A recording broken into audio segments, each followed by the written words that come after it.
Class में आप सभी का स्वागत है। आज हम ऐसा टॉपिक लिए हैं संविधान भाग की, जिसमें आप देखेंगे अनुच्छेद से हर एक प्रश्न क्या है। इस तीनों से आपको समझने में भी कठिनाई होती है और पढ़ने में भी आप मैटर पूरी तरह नहीं प्राप्त कर सकते, जिससे आपको हम क्या पूरी तरह मैटर देते हैं। जैसे देखिए, भारत का महान्यायवादी यह क्या है, हमें हरदम क्या है भूल जाता है, कन्फ्यूजन रहता है। यानी अनुच्छेद पूछता है हर परीक्षाओं में। अनुच्छेद 76 भारत का महान्यायवादी किसमें है? अनुच्छेद 76 में। यह राष्ट्रपति द्वारा यानी प्रधानमंत्री की सलाह पर क्या है नियुक्त होता है। राष्ट्रपति द्वारा नियुक्ति किसकी होती है? महान्यायवादी की। यह सर्वोच्च न्यायालय के न्यायाधीश के बराबर होती है। इसकी योग्यता राष्ट्रपति को क्या करता है? कानूनी सलाह देता। कौन? महान्यायवादी। फिर अगला महान्यायवादी में देखते हैं, यह संसद की कार्यवाही में भाग ले सकता है। यानी संसद की कार्यवाही में क्या है? भाग ले सकता है, बैठ सकता है, बोल सकता है, लेकिन उसमें क्या है? मतदान नहीं कर सकता है। तो भारत का महान्यायवादी क्या है? मतदान नहीं कर सकता है। भारत के खिलाफ कोई भी केस नहीं लड़ सकता है।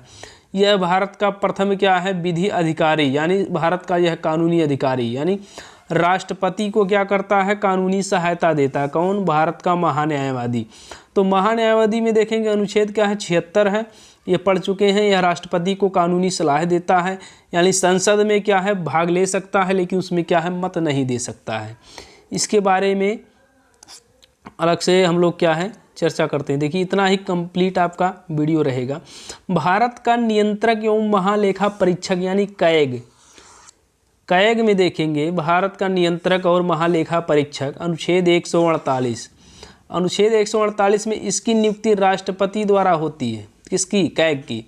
राष्ट्रपति द्वारा होती है प्रधानमंत्री की सलाह पर। यह भारत का नागरिक होना चाहिए, यानी आपको भारत का महानियंत्रक लेखा परीक्षक बनने के लिए क्या होना चाहिए? भारत का नागरिक होना चाहिए। उम्र क्या है? यह 6 वर्ष तक रहते हैं। और उम्र कितनी है? 65 वर्ष अधिकतम तक क्या है यह रह सकते हैं कैग। यह पैसों का लेखा जोखा करते हैं। यानी पैसों का लेखा जोखा कौन करता है? भारत में 1 भी रुपया कहीं भी खर्च हो रहा है तो उसकी लेखा जोखा कौन करता है? कैग करते हैं। कैग क्या है? बहुत बड़े अधिकारी होते हैं, यानी भारत के सबसे बड़े क्या हैं? अधिकारी। तो भारत के पैसों की जांच राष्ट्रपति के समक्ष में चर्चा करता है। यानी भारत में जैसे देखिए, मान लीजिए हमारा क्या है भारत, इसमें क्या है राज्य हैं, छोटे छोटे जितने राज्य हैं, राज्यों में क्या है जैसे ARO समीक्षा अधिकारी, और समीक्षा अधिकारी क्या होती है? भर्तियां होती हैं। इसमें देखेंगे ये सब क्या है पैसे कलेक्ट करके कहाँ भेजते हैं? कैग के पास। कैग अपनी सारा रिपोर्ट कहाँ देता है? राष्ट्रपति को। राष्ट्रपति अपनी रिपोर्ट कहाँ देते हैं? लोकसभा अध्यक्ष को। लोकसभा अध्यक्ष कहाँ देती है? लोक लेखा समिति को। यानी संसद में तब क्या होती है? चर्चा होती है। लोक लेखा समिति में पूछ लेता है कितने सदस्य हैं, तो लोक लेखा समिति में 22 सदस्य हैं। 15 लोकसभा और 7 आपके क्या हैं?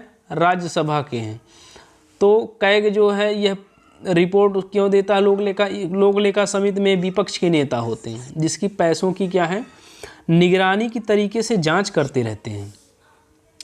अब देखिए, तीसरा इंपॉर्टेंट आपका है अनुच्छेद 165। अनुच्छेद 165 में क्या है? महाधिवक्ता। महाधिवक्ता के बारे में पूछता है। यह क्या है?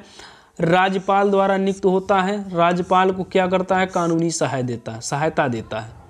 यह उच्च न्यायालय के न्यायाधीशों के बराबर इसकी क्या होती है? योग्यता होती है।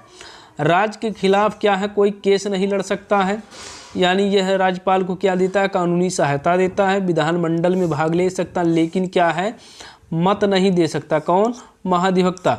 तो देखेंगे महाधिवक्ता, हमने 3 पॉइंट देखा आपका। एक महान्यायवादी देखा, महान्यायवादी के बारे में, और एक महाधिवक्ता एक आपके कैग के बारे में। तीनों में अंतर जान लीजिए।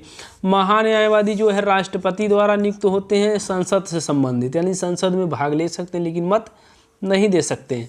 वहीं महाधिवक्ता आपका कहाँ होता है? राज्यों में होता है। राज्यों यानी राज्यपाल द्वारा नियुक्त होता है। अनुच्छेद 165 और महान्यायवादी अनुच्छेद यानी 76, खाली 76 आपका कौन में है? महान्यायवादी में। कैग में 148, यह पैसों की क्या करता है? लेखा जोखा करता है। तो इससे संबंधित क्या है यहाँ, यानी संविधान से संबंधित, यानी सभी इसमें संबंधित क्या है, हम रोज़ एक ना एक वीडियो लाते रहेंगे। आप चैनल को सब्सक्राइब करना ना भूलें, जिससे आप क्या है वीडियो प्राप्त कर सकते हैं।